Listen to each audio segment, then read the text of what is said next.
Namaskar, welcome to my channel Online Exam Center, and now I am going to make the second part of this chapter, electricity. Okay, those students who are new at my channel, first of all subscribe the channel so that you can get regular videos, and also press the bell icon so that you may get instant update when I will upload the video. It will notify you, and also select the all option. Okay, this will help you to okay, in this video we will learn about the concept of electric circuit diagram and the component which will be used in electric circuit. Okay, so here first of all we will learn about an electric cell.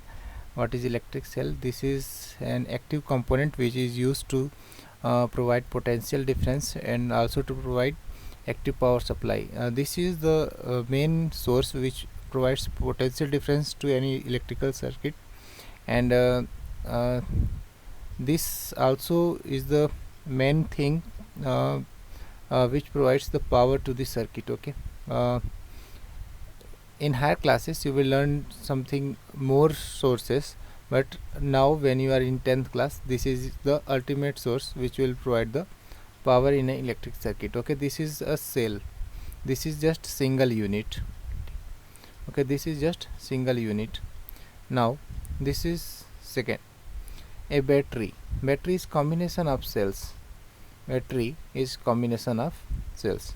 Though this cell may be connected in series, or this cell may be connected in parallel as well, it results in formation of grouping of cell. Okay, it may be series and it may be in parallel combination also. Here you can see that there are more than one cell, that mean यहाँ पर 1 2 3 एक से ज़्यादा अगर cell आती हैं तो उनको हम कॉम्बिनेशन ऑफ सेल को हम बैटरी कहेंगे. ठीक है, ये आपको नोट करना है. नेक्स्ट है थर्ड, प्लग की और स्विच ओपन, यानी ओपन स्विच को हम इस तरीके से रिप्रेजेंट करते हैं, या एक और सिंबल होता है ओपन स्विच को रिप्रेजेंट करने का, ये होता है ओपन स्विच. ठीक है, इस तरीके से हम ओपन स्विच को भी रिप्रेजेंट करते हैं. और now second option is close switch. तो क्लोज स्विच को हम इस तरीके से रिप्रेजेंट करते हैं, और एक और तरीका है क्लोज स्विच को रिप्रेजेंट करने का, यहाँ से इसको ऐसे टैप कर दिया जाता है. This is closed switch. Okay, a wire joint. Wire joint को हम इस तरीके से करते हैं. मान लीजिए इसके ऊपर से कोई एक वायर गया, यहाँ से कोई दूसरा वायर आके इसमें हम जॉइंट करने वाले हैं, तो ये सिंगल वायर माना जाएगा. यहाँ पे कोई दूसरा वायर जाके जॉइंट कर रहा है, तो यहाँ पे इसको आके इस तरीके जैसे हम इसमें नोट मार देते हैं, वैसे इस तरीके से यहाँ पे जॉइंट होगा और इस तरीके से इसको रिप्रेजेंट किया जाएगा. ठीक है, wire crossing without joint. Wire crossing without joint, यहाँ पे वायर क्रॉस करना है विदाउट जॉइंट, तो हम उसके लिए यहाँ पर इस तरीके का ऑप्शन लेंगे. एक कोई वायर आ रहा है तो उसको जंप करके कुछ इस तरीके से वो सीधे निकल जाएगा, और अगर इस तरीके से बना है तो जॉइंट कहा जाएगा. ठीक है, और कभी कभार किसी क्वेश्चन में, मोस्ट ऑफ द क्वेश्चंस में बिना इस जॉइंट को दिए भी इस तरीके से बना देता है, तो आपको समझना है कि यहाँ पे जॉइंट है. ठीक है, अगर क्रॉस करना है उसको तो ज़रूर डेफिनेटली ऐसे लिखेगा कि ये क्रॉस किया हुआ है. ठीक है, तो इसको भी आप जॉइंट एज एज्यूम कर लेंगे. कभी कभार ये जो डॉट होता है ये नहीं बना हुआ होता है. ठीक है, इलेक्ट्रिक बल्ब. तो इलेक्ट्रिक बल्ब का सिंबल देख लेते हैं हम. तो this is an symbol of electric bulb. Okay, कभी कभार इस तरीके से बना दिया जाता है, लेकिन जो मोस्टली सिंबल आप बनाओगे that is which is more useful. This is the symbol of bulb. आप ऐसे बना के इसको ऐसे भी कर सकते हो. ठीक है, this is symbol of bulb. ठीक है, आप इसको ऐसे भी कर सकते हो, मोस्ट ईजी है.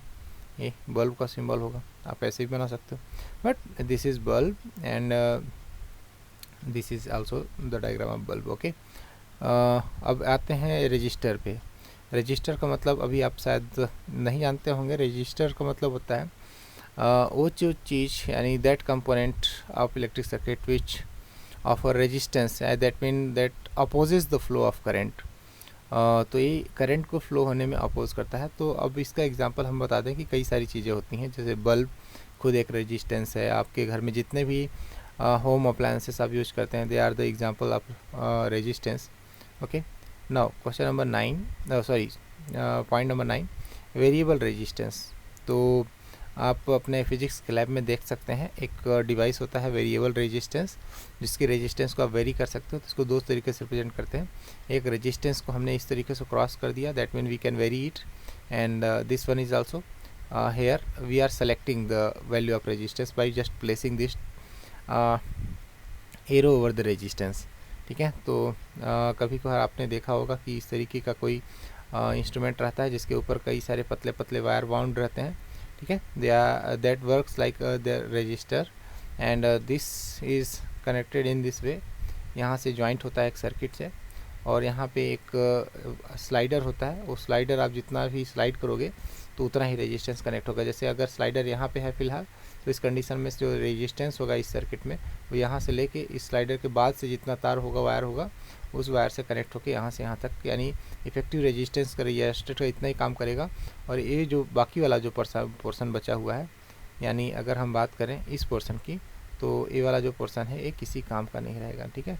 तो जो एक्चुअल काम करेगा वो बाकी बचा हुआ पोर्सन काम करेगा। तो इस तरीके से इस चीज़ को आपको ध्यान में रखना है, ठीक है।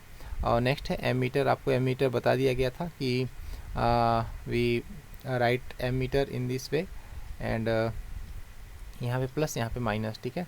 और इसी तरीके से हम क्या करते हैं, वोल्ट मीटर भी बनाते हैं, और यहाँ पे प्लस और यहाँ पे माइनस। और one thing I told you last time in my last video, that ammeter is always connected in series and voltmeter is always connected in parallel. Okay, so you should remember this, and I have told you that why we should connect this in series and why we should connect this one in parallel. Okay, there is some reason for connecting this in some particular way. Okay, now come to the Ohm's law. Okay, this is very important topic, and I hope you will try to understand it very better. And now come to the Ohm's law. Okay. According to the Ohm's law, at constant temperature, this is the main point. Okay, at constant temperature, what we are going to study is everything will be at constant temperature for now, till we will try to understand Ohm's law. The current flowing through a conductor is directly proportional to the potential difference across it. That means I am just what I से, जैसे कि अगर आप एक resistance लेते हो, ठीक है, कोई आपने एक रेजिस्टेंस ले लिया, ठीक है। जैसे मान लो सपोज़ हम एक बल्ब ले लेते हैं, बल्ब ही हमारे लिए फ़िलहाल एक रेजिस्टेंस है, और इसके क्रॉस हमने एक सेल कनेक्ट किया, ठीक है, जिसको हम बोलते हैं बैटरी। हमने यहाँ पर इस तरीके से एक सेल कनेक्ट किया, और इसमें से बल्ब जो होगा लाइट अप होगा, कुछ रोशनी देगा। लेकिन अगर इसी की जगह अगर हम इस तरीके से एक और सेल जोड़ते हैं, तो यहाँ पर क्या हो रहा है, इनडायरेक्टली हम देखें तो यहाँ पर वोल्टेज जो है वो इंक्रीज़ हो रहा है।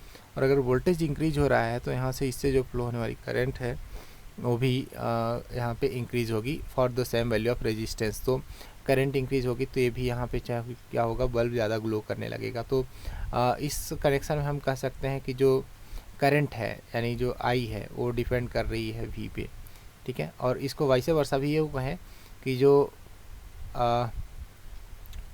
आई वी है वो डिपेंड कर रहा है आई पे, यानी ज़्यादा करंट अगर फ्लो कराना है आपको तो वी को भी इंक्रीज़ करना पड़ेगा, ठीक है। तो जो एक्चुअल ओम्स लॉ है वो पहला वाला पोर्शन है, लेकिन आपको जब एग्जाम में लिखना है तो ये वाला पोर्शन लिखोगे, because most of the derivations are made from this equation. Okay, so you will say that V is directly proportional to I, but practically I is directly proportional to V. Okay, but both are true. Okay, now at constant temperature, किसी constant temperature पर you will have to write this word but for my so many times when you will write in your final exam also. Okay, so now V is equal to IR, where R is a constant of proportionality. Here R is constant of proportionality, which is known as resistance, और R यहाँ पे क्या कहा जाता है, resistance कहा जाता है। Now come to the resistance point. It is the ratio of potential difference applied between the end of the conductor and current flowing through it.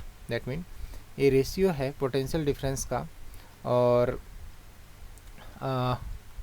Applied between the ends of conductor and the current flowing through it.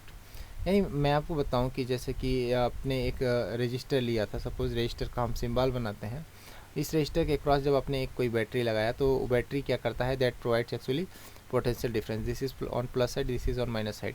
तो जो potential difference इसके cross provide होगा, देखिए रास्ते में कोई खर्चा नहीं होता, क्योंकि वायर जो होता है हम मान के चलते हैं आइडियली कोई बिजली का खर्च नहीं करता। This never works like a resistance. तो वायर चाहे छोटा लगाओ चाहे बड़ा, तो आपको कंफ्यूज नहीं होना है।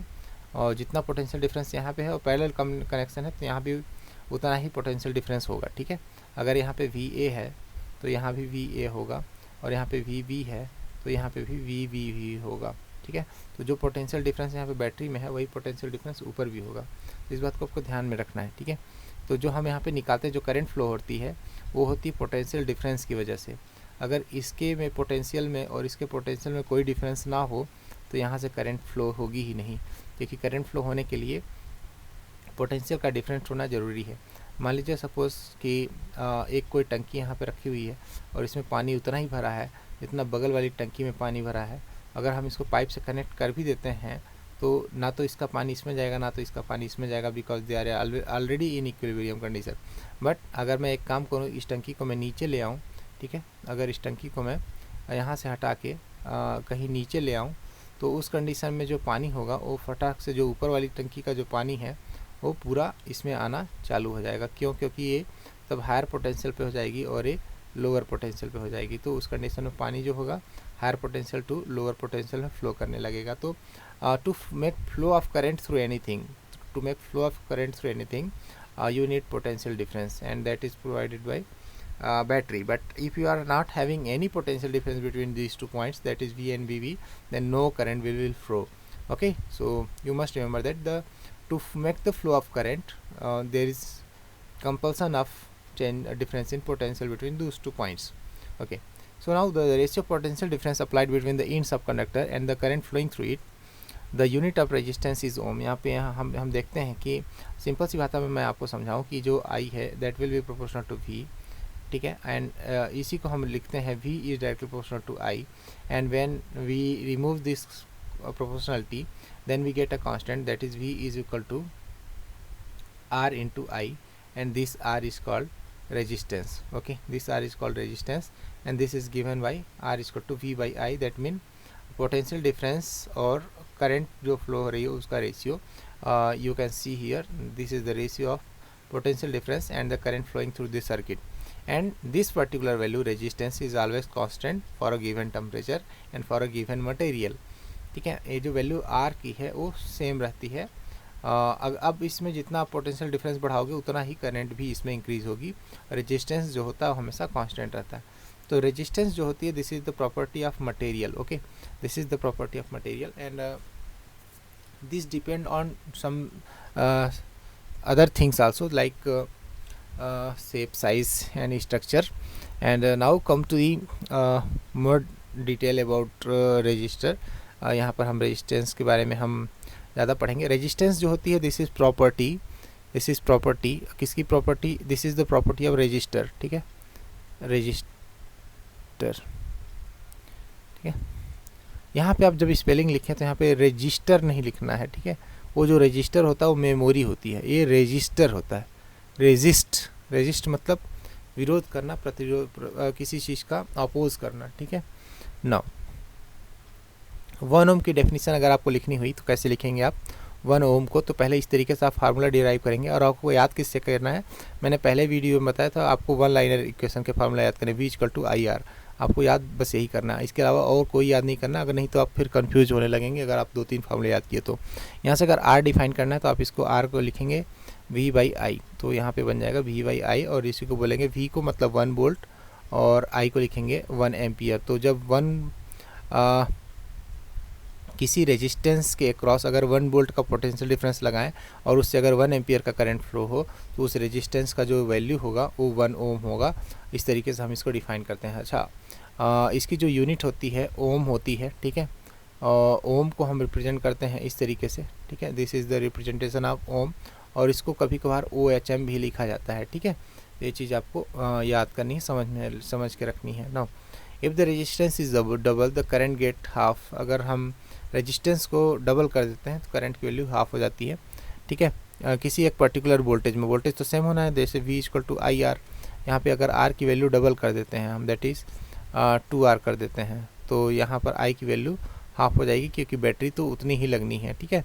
बैटरी का पोटेंशियल डिफरेंस तो रेजिस्टेंस के चेंज होने से चेंज होना नहीं है, ठीक है। तो that's why the value of product of I into R that will remain constant. Okay, now come to the next part, it is necessary to increase or decrease the current in an electric circuit. Most of the time we do need to increase and decrease the current in an electric circuit. A component used to regulate the current without changing the voltage source is called variable resistance. यानी अगर उस condition में जो हम उसका current को regulate करना है अगर, तो हमको एक वेरिएबल रेजिस्टेंस चाहिए होता है और उस वेरिएबल रेजिस्टेंस को हम रियोस्टेट बोलते हैं, ठीक है, in an electric circuit. A device called rheostat, तो हम उसको बोलते हैं रियोस्टेट, ये आपको ध्यान रखना। What is rheostat? Rheostat is a device which is used to vary the resistance. That means it is directly used as a variable resistance. So you may remember this in this format. Okay, often used to change resistance in the circuit. This is also important point. What is the use of rheostat? This is variable resistance. And what is the symbol of rheostat? You will make the resistance in this way, and thereafter you will make a slider here. This will point here. This is rheostat.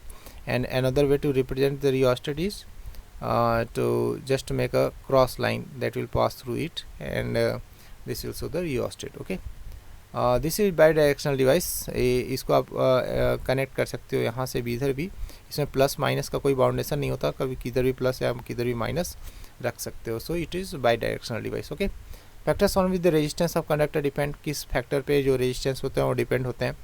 तो resistance of conductor depends on its length, यानी जो resistance होता है उसकी length पे depend करता है। That mean how long is the wire, जितना लंबा वायर होगा उतना ही उसमें रेजिस्टेंस ज़्यादा होगा, क्योंकि उतना ही रेजिस्टेंस कैसे होता है, इसके अंदर के जो इलेक्ट्रॉन है बहुत कम जगह होगा, तो भीड़ भाड़ वाले इलाके से गुजरेंगे तो आपस में लड़ाई करेंगे, तो धक्का मुक्की करेंगे, तो उससे उनका क्या होगा, एनर्जी लॉस होगा, एनर्जी वेस्ट होगी। ठीक है, जैसे मान लीजिए कि बहुत बड़ा कमरा है, एक हॉल है, उस हॉल के अंदर करीबन 10,000 लोग बैठे थे और एक ही दरवाज़ा था, उस दरवाजे से अगर सारे लोग एक साथ निकलने की कोशिश करने लगे, ठीक है, तो क्या होगा, इस दरवाजे को हम अगर कंडक्टर मान लेते हैं तो क्या होगा कि बहुत सारा धक्का मुक्की होगा लोगों के बीच में और उनकी एनर्जी जो होगी वेस्ट होगी। ठीक है, तो यहाँ पे मैं जो बता रहा था कि डिपेंड ऑन द लेंथ। ठीक है, तो मान लीजिए कि जितनी लंबी लाइन, यहाँ पे देखिए इतनी पतली ही, एक ही पतली लाइन लगानी है और इस तरीके से लंबी लाइन लगानी है, तो उस कंडीशन में रेजिस्टेंस बहुत ज़्यादा होगा। ठीक है, ठीक है, on its surface area of cross section. ठीक है, surface area of cross section, मान लीजिए सरफेस एरिया अगर छोटा है यहाँ पे है तो रेजिस्टेंस यहाँ पे फिर से ज़्यादा होगा। अगर यही सरफेस एरिया यहाँ इतना बड़ा गेट होता तो कम से कम 5-6 लाइन में लोग निकल सकते थे, लेकिन एक छोटा सा गेट है जिससे एक ही लोग निकल सकते हैं, तो ऐसे केस में क्या होगा, रेजिस्टेंस ज़्यादा होगा। मैं यहाँ पर आप लोगों को कंपेयर कर सकते हैं इलेक्ट्रॉन से। ठीक है, तो इलेक्ट्रॉन्स के जाने के लिए रास्ता जितना आसान होगा उतना ही रेजिस्टेंस कम होगा। ठीक है, और इसी वजह से इसमें ये चीज़ें जो होती हैं प्रॉब्लम क्रिएट करते हैं, फैक्टर्स और जिस पे रेजिस्टेंस डिपेंड करते हैं। On the nature of the material, nature of the material पे भी डिपेंड करता है, क्योंकि हर मटेरियल के पास अपनी अपनी अलग अलग प्रॉपर्टी होती है। हर जो मेटल होते हैं सबके पास अपने अपने नंबर ऑफ फ्री इलेक्ट्रॉन की संख्या अलग अलग होती है। जैसे मैग्नीशियम की बात करें तो उसके पास 2 इलेक्ट्रॉन छोड़ने की क्षमता होती है, और जैसे सोडियम की बात करें तो उसके पास 1 इलेक्ट्रॉन छोड़ने की क्षमता होती है। तो इस तरीके से हम क्या करते हैं कि इनको इन जो चीज़ें हैं उन पर डिपेंड करते हैं। जैसे पहला है ऑन द लेंथ। अच्छा, एक और पॉइंट जो था वो हमसे छूट गया था, on it's area of cross section. ठीक है, तो एरिया ऑफ क्रॉस सेक्शन मतलब यही जो कंडक्टर है, अगर इसका जो साइज है यहाँ पर, अगर दरवाज़ा की जो गेट है बड़ा कर दें तो more number of people can easily pass from hall to the outside. So this is also same applicable in case of electron also if you do use more thick wire of copper. जैसे mean अगर आप मोटा copper का wire use करते हो, ठीक है, तो आपके घर में जो करंट का जो लॉस होगा, जो हीटिंग इफेक्ट होता है वो बहुत कम होगा और आसानी से यूज हो जाएगा। इसलिए आपने जो हैवी मशीन्स होती हैं, जो मोटर इंडक्शन मोटर वगैरह होते हैं, उनमें आपको मोटे तार देखने को मिल जाएंगे। ठीक है, बाकी आपका जो बल्ब वगैरह हो तो बहुत ही सिंपल तार वायर से भी ये ऑटोमेटिक ऑपरेट हो जाता है, उस तरीके से आप चला लेते हो। ठीक है, ओके, उसके बाद आते हैं हम resistance depend on area of cross section. तो किस प्रकार से रिलेटेड है एरिया ऑफ क्रॉस सेक्शन से, तो रेजिस्टेंस इज इन्वर्सली प्रोपोर्शनल है एरिया ऑफ क्रॉस सेक्शन के और डायरेक्टली प्रोपोर्शनल है लेंथ के। तो जितनी लेंथ बढ़ेगी उतना ही रेजिस्टेंस बढ़ेगा, जितना ही दूर जाना होगा आप उतना ही थक जाएंगे। ठीक है, और उतनी ही लड़ाई होगी, क्योंकि गली बहुत पतली है, जाना बहुत दूर है, तो ऐसे केस में रेजिस्टेंस यानी बाधा बढ़ जाएगी। ठीक है, अगर एरिया ऑफ क्रॉस सेक्शन ज़्यादा है तो उस कंडीशन में जो लड़ाई होती है रेजिस्टेंस की, रेजिस्टेंस मतलब इलेक्ट्रॉन के साथ, वो कम होगी, क्योंकि उनके पास जाने के लिए रास्ते वो ज़्यादा हो जाएंगे। ठीक है, फिर हम आते हैं उसके बाद इसी रिलेशन को हम यहाँ पे कंटिन्यू करते हैं। तो अगर हम कंबाइन करेंगे ऊपर के दोनों इक्वेशन तो हमें यहाँ से मिलेगा कि जो रेजिस्टेंस होता है that is directly proportional to the length divided by A, यानी लेंथ और डिवाइडेड बाई ए और एरिया ऑफ क्रॉस सेक्शन इन पे डिपेंड करता है। और जब हम इसको सॉल्व करेंगे तो इसकी वैल्यू हो जाएगी resistance will be equal to, यहाँ पर एक कांस्टेंट आएगा और इसको बोलेंगे रो एल बाई ए। एक नया कांस्टेंट आ गया, इसको हम बोलते हैं इसको यहाँ पे रेजिस्टिविटी, इसको बोलते हैं रेजिस्टिविटी, ठीक है। और ये जो रेजिस्टिविटी होती है इट कॉल द रेजिस्टिविटी और specific resistance of the material, यानी इसको हम स्पेसिफिक रेजिस्टेंस भी कहते हैं, ठीक है। स्पेसिफिक रेजिस्टेंस हम कब कहेंगे, हम उसके बाद चर्चा भी कर लेते हैं कि स्पेसिफिक रेजिस्टेंस की डेफिनेशन जो होती है उसमें होता है कि अगर हम कोई एक ऐसा क्यूब ले रहे हैं, जो क्यूबिकल बॉक्स ले रहे हैं जिसकी हाइट ब्रेड्थ लेंथ सब कुछ 1 मीटर है, ठीक है, तो उसके द्वारा जो एरिया बनेगा, एरिया क्रॉस सेक्शन बनेगा वो होगा 1 मीटर स्क्वायर, ठीक है। और इसकी लेंथ कितनी है, लेंथ भी ऑलरेडी दिस इज़ 1 मीटर ही है, ठीक है। तो यहाँ पर जो रो की वैल्यू होगी वो आर के बराबर होगी इस कंडीशन में, अगर हम इस वैल्यू को पुट करें तो यही होता है स्पेशल कंडीशन। तो इसीलिए बोलते हैं स्पेसिफिक रेजिस्टेंस। स्पेसिफिक रेजिस्टेंस को हम तब पता करते हैं जब जो क्यूब हो, यानी जो कंडक्टर है वो क्यूब के फॉर्म में हो, उसकी लेंथ 1 मीटर हो और area of cross section 1 metre square हो। तो इससे क्या होगा कि जो हमारा रेजिस्टेंस है वो रो के बराबर हो जाएगा। आप देख सकते हैं R equal to rho L हो गया हमारा 1 मीटर और एरिया ऑफ क्रॉस सेक्शन हो गया हमारा 1 मीटर स्क्वायर। तो यहाँ से अगर कैंसिल आउट होगा तो इस तरीके से कट जाएगा, नीचे 1 मीटर बचेगा, ठीक है। और यहाँ पर अगर यूनिट की बात करें हम तो आर की यूनिट ओम होती है, तो रो डिवाइडेड बाई यहाँ पे देखिए एम बच जाएगा, तो ये जो मीटर है इधर जाएगा तो रो की जो यूनिट होगी वो ओम इंटू मीटर यानी ओम मीटर हो जाएगी, ठीक है। इस तरीके से आपको इसको ध्यान में रखना है। तो रेजिस्टेंस की जो यूनिट होती है ओम मीटर होती है, क्लियर। तो हम आई होप कि आपको ये चीज़ें समझ में आई होंगी। और जो रेजिस्टिविटी है इसको हम आगे भी पढ़ेंगे, इसकी और भी कई सारी यूनिट होती हैं, लेकिन अभी आपको इतना ही ध्यान में रखना है। और जो इसको रेजिस्टिविटी, इसको हम क्या पढ़ते हैं, रो पढ़ते हैं, ठीक है, RHO, इस तरीके से। तो ये जो अभी हमने कॉन्सेप्ट आपको सिखाया है इससे काफ़ी सारे क्वेश्चंस एग्जाम में आते हैं और आपको इनके कॉन्सेप्ट को बहुत अच्छे से ध्यान से पढ़ के रखना है और उसको अच्छे से सीखना है। तो जो रेजिस्टेंस होता है that is always equal to rho L by A, यानी ये रिलेशन आपके जुबान पे बिल्कुल रटा होना चाहिए, ठीक है। तो ये जो रो है ये डिपेंड किस पे करता है, रो डिपेंड करता है नेचर ऑफ मटेरियल पे और टेम्परेचर पे, ठीक है। ये नेचर ऑफ मटेरियल पे डिपेंड करता है। अगर मटेरियल चेंज हो गया तो रो की वैल्यू भी चेंज होगी, और दूसरा अगर टेम्परेचर चेंज होता है तो उसी हिसाब से रो की वैल्यू भी चेंज होती है, ठीक है। तो अगर रो की वैल्यू चेंज होगी तो रेजिस्टेंस की भी वैल्यू चेंज होगी। अगर आपसे पूछता है रो और रेजिस्टेंस, ये है स्पेसिफिक रेजिस्टेंस। स्पेसिफिक रेजिस्टेंस होता है 1 मीटर क्यूब, 1 मीटर की लेंथ ब्रेड्थ हाइट वाले, यानी 1 मीटर का क्यूब जो है, 1 मीटर क्यूबिकल कंडक्टर जो है जिसका area of cross section 1 metre square है, अगर उसके क्रॉस 1 वोल्ट का आप लगाते हैं तो उसमें जो आप इसको जब कैलकुलेट करेंगे तो इस कंडीशन में जो रेजिस्टेंस ऑफर होगा वो रेजिस्टिविटी के बराबर होगा, स्पेसिफिक रेजिस्टेंस के बराबर होगा, ठीक है। तो R will be equal to rho हो जाएगा जब ये बाकी सारी चीज़ें होंगी। तो ये चीज़ें आपको ध्यान में रखना है। तो कौन सी चीज़ किस पर डिपेंड करती है ये भी आपको ध्यान में रखना है। तो आज के लिए बस इतना ही, और मिलते हैं तब तक के लिए नेक्स्ट वीडियो में। तब तक हमारा इंतज़ार कीजिए, और इनकेस अगर कोई डाउट होता है तो आप कमेंट बॉक्स में ज़रूर लिखिएगा। और आपको अगर स्टडी रिलेटेड और भी कोई इन्फॉर्मेशन या कोई जानकारी हमसे शेयर करनी है या हमसे कुछ पूछना है तो आप हमारे व्हाट्सएप नंबर पे 94245624 यानी 3824 इस पर आप कांटेक्ट कर सकते हैं बेझिझक, ठीक है। तो आप अपना क्वेश्चन वहाँ पे हमसे पूछ सकते हैं। और अगर आपको वीडियो अच्छा लगा तो वीडियो को लाइक ज़रूर प्रेस कर दीजिएगा और अपने दोस्तों के साथ इसको शेयर करिएगा। और बाय बाय, टेक केयर।